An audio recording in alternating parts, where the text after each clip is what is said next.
Hey everyone, how you doing? This is Amon Green, Green Bay Packers all-time leader in rushing, and you're watching Packers Total Access Live, your daily source for Packer content. Go Pack, go!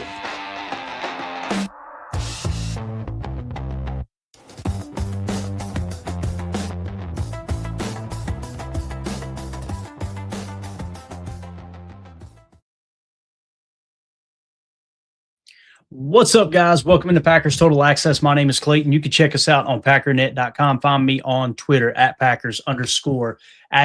As it is now Friday, December the 19th, one sleep away from Packers, Bears, primetime Saturday night, NFL football, NFC North on the line, playoff implications everywhere throughout the National Football League here going into Week 16. Really exciting time for Packer fans and NFL fans in general, really, as the Seattle Seahawks came from behind last night and defeated the LA Rams to take over the number one seed. So what we wanted to do today is dive into the NFC North. What we're going to do is give you a quick glance at the NFC standings. Then we're going to jump into every NFC North game for this week. Okay, just real briefly, kind of show you the point spread, show you how the games look, the quarterback matchups, hop over to the next one, and then we'll go through the playoff simulator and give everybody an idea of what's going to happen this weekend with wins and losses from the Green Bay Packers and everyone else in between. So before we get into that, if you guys would do that YouTube stuff for me, hit like, hit subscribe. If this is your first time tuning into PTA, welcome. Thank you for making us a part of your day. We're not experts. We're not insiders. We're not media. We're fans just like you, talking Packers on a daily basis. So if you're looking for that type of daily content, 365 days a year, make sure you click like, subscribe, and hit the bell icon so you know every time we do go live. Let's waste no time. I know the chat is already on fire. Appreciate everybody jumping in here on short notice. Smash that like button for us. We greatly appreciate it. Let's get into it, man. Let's talk about what's on the line here in terms of the playoff simulator. Again, we will go through the games individually here in a minute. Just look at the standings here, okay? As we look in the AFC, just real quick, the number one seed is your Denver Broncos. 2 is the New England Patriots. 3 is the Jacksonville Jaguars. 4 are the Pittsburgh Steelers. 5 are the LA Chargers. 6 is the Buffalo Bills. The 7 seed is the Houston Texans now. And like I said, Denver is rounding out there as the number one seed. When we hop over to the NFC with that win last night, you can see the Seahawks defeated the LA Rams at home in the rain. It was a fun game to watch. Obviously took it to overtime. 2 of the best teams, probably the 2 best teams in the NFC. The Seattle Seahawks come out on top with a win there to become the number one seed as they stand alone there at the moment. So with that being said, Seattle Seahawks are your number one seed. Your Chicago Bears are the number 2 seed. The Philadelphia Eagles are the 3 seed. Tampa Bay Buccaneers are the 4 seed. The 5 seed are now the LA Rams at 11-4. Wild to think about there, right? San Francisco 49ers are the 6 seed.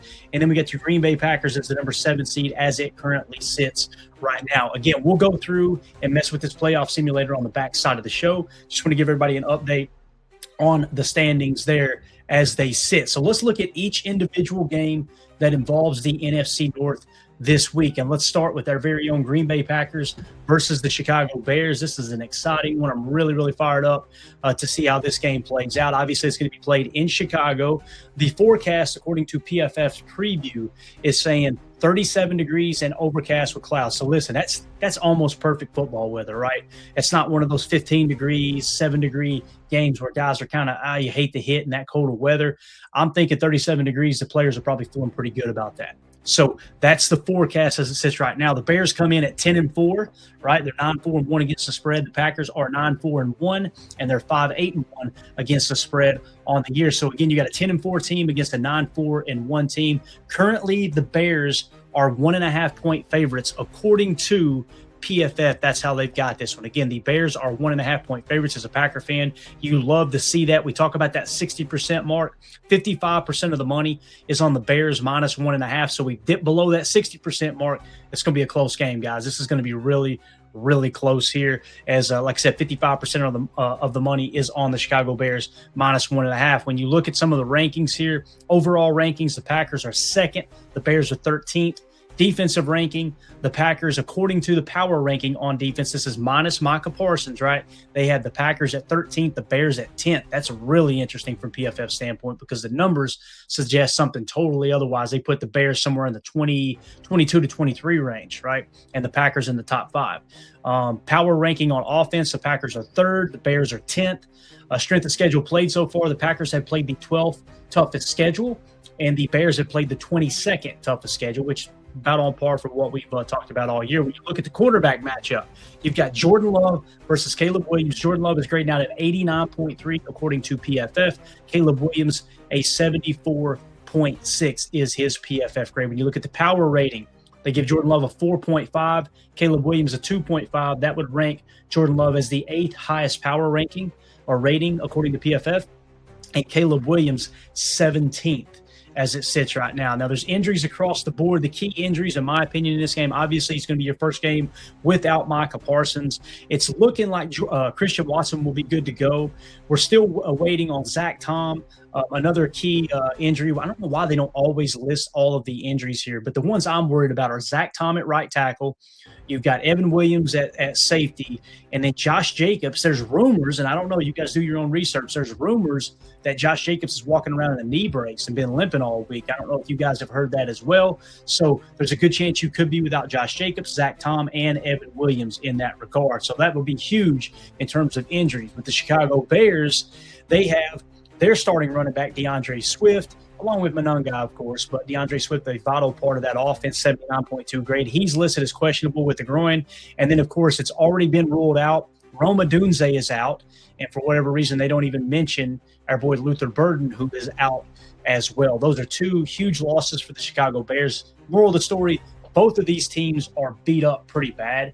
We'll see how everything kind of unfolds as you get closer to game time. But with Roma Dunze and Luther Burden already being ruled out, that's a tough go for the Bears. Now, their tight ends have played solid. Looks like Cole Kmet will most likely play, and they've been leaning on the tight end position pretty handily there. So going to be really, really interesting, like I said, to see how this game falls into place. Let's move on to the next NFC North team that's going to be playing here this weekend. Keep in mind that Packers-Bears, obviously, on Saturday night. I'm excited about that.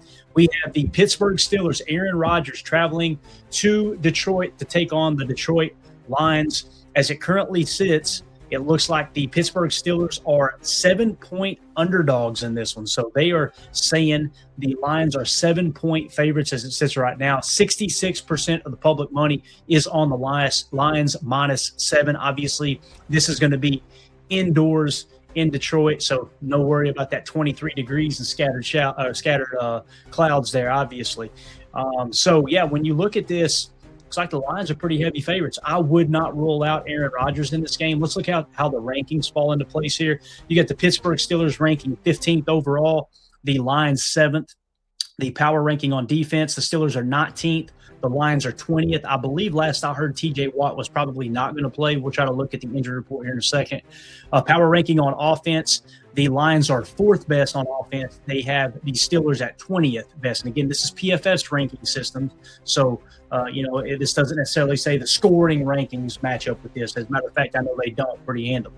Strength of schedule played, they're saying the Lions have played the 2nd toughest schedule this year, and the Steelers have played the 18th toughest schedule. So that's how the rankings match up. When you look at the quarterback matchup, PFF has Aaron Rodgers at a 65.7 and Jared Goff at a 77.3. That's a power rating of 3.5 for Goff, 2.5 for Aaron Rodgers. And, of course, that would rank Goff 10th in the league, Aaron Rodgers 17th. So when you look at this across the board, Lions are 7-point favorites. Goff is playing better football than Aaron Rodgers, according to PFF. The only thing you really got going on your side here is the fact that the 66% of the public money is on the Lions -7, right? Well, when you look at it from that standpoint, again, just because that would suggest that they won't cover that spread, it doesn't mean the Lions aren't going to win. At 7 points is a lot of points, right? So just something to keep an eye on there. Now, when you go to the injury report, there's TJ Watt. He's listed as questionable. He had a partially collapsed lung after a dry needle procedure 2 weeks ago, or a week and a half ago, I guess it was. He was having to be rushed to the hospital. So looks like he probably won't go this week, although you can never rule TJ Watt out. He may be out there on the field. That's one to keep an eye on. In terms of the Lions, they've got a bunch of studs out. Obviously, Laporta over on IR. You got Brian Branch on IR now. Harper and Decker both listed as questionable. Mahogany went on IR, obviously. Cunningham on IR. And then Kirby Joseph is listed as doubtful as it currently sits right now. So again, this is going to be a huge game for both of these teams. As we talked about just a second ago, you've got the Pittsburgh Steelers that are trying to hang on to the AFC North at 8-6, and I believe they've got the Baltimore Ravens right behind them at 7-7. So this is a huge game for them. In terms of the Lions are currently sitting at 8-6. So the 7 seed is the Packers at 9-4-1 right now. So, I know it looks like they're only one game back there, but actually it's 1.5 games because of the tie. So it would take quite a bit it would basically take the Packers losing the next 3 games and the Lions winning out to kind of overtake the Packers in that regard. But again, the Lions sitting at 8-6 there. Got to keep an eye on them. Obviously, we're pulling for the Steelers in this one as a Packers fan, and we'll see how that all unfolds. You can't rule out Aaron Rodgers, man. I'm telling you, I think he's playing pretty good football. I don't think this 65.7 tells the story of how Aaron Rodgers has played this year. I thought he's protected the football well. Him and DK Metcalf continue to get on the same page. They went out there, and who's it they took care of? I believe it was the Dolphins last week, as they won 28-15 over the Dolphins. The week before, they inked one out by 5 points, 27-22 over Baltimore. They got the crap kicked out of them by Buffalo. And then, of course, they lost by 3 points to Chicago. That was without Aaron Rodgers. That was with Mason Rudolph at the helm there. So we'll see. Again, it's not about the Steelers. It's more about the Lions. The Lions are holding on to playoff hopes, and they're going to look to go out there and defeat the Pittsburgh Steelers in that tough game. Moving along to the final NFC North team that's going to be playing this week, and that is the Minnesota Vikings. They come in at 6-8. The Giants are 2-12. This is going to be played in East Rutherford, New Jersey. Forecast says 38 degrees and overcast with clouds there. When you look at the point spread, again, the Minnesota Vikings are 2.5-point favorites going on the road there. 64% of the money is on the Vikings, minus 2.5. I like the Giants' chances of upsetting the Vikings, and you want them to upset the Vikings. I don't think they've been mathematically eliminated yet from the playoffs, but I think a loss here may end up doing that. I had the playoff implications for all the North teams earlier pulled up from Rob Demovsky. Let me see if I can find that real quick, because I'd like to give you guys just kind of a scenario there with the Vikings. I'm interested to know exactly what those are, if we can find it here. Let's see. Rob, where are you at, sir? I know I just seen the tweet. Everybody firing off tweets right now. Holy cow. And I believe we've lost it. All right. Just like I said, wanted to give you guys kind of an idea of what was on the line there. We can figure it out with the playoff simulator here in a second. But looking at the ratings, right, the rankings, if you will, you've got the Minnesota Vikings ranked 16th overall. You've got the Giants ranked 27th overall. We've got defensively, the Vikings defense is 11th. The Giants are 29th. And then on offense, the Giants have the slight advantage, ranking 22nd, while 9 and the Vikings come in at the 27th spot. Strength of schedule played. These teams have played some tough schedules, looks like, man. Giants have played the 3rd toughest schedule. The Vikings have played the 4th toughest schedule as it sits right now. And then, of course, with the quarterback matchup here, you've got the rookie Jackson Dart grading out a 69.1. You get the second-year player J.J. McCarthy at a 63.7. And when you break that down, each quarterback has a power rating of 1.5. That makes them both tied in the 20 spot across the National Football League. So that's how that matchup looks there. Again, the Minnesota Vikings are 2.5-point favorites on the road to the Giants.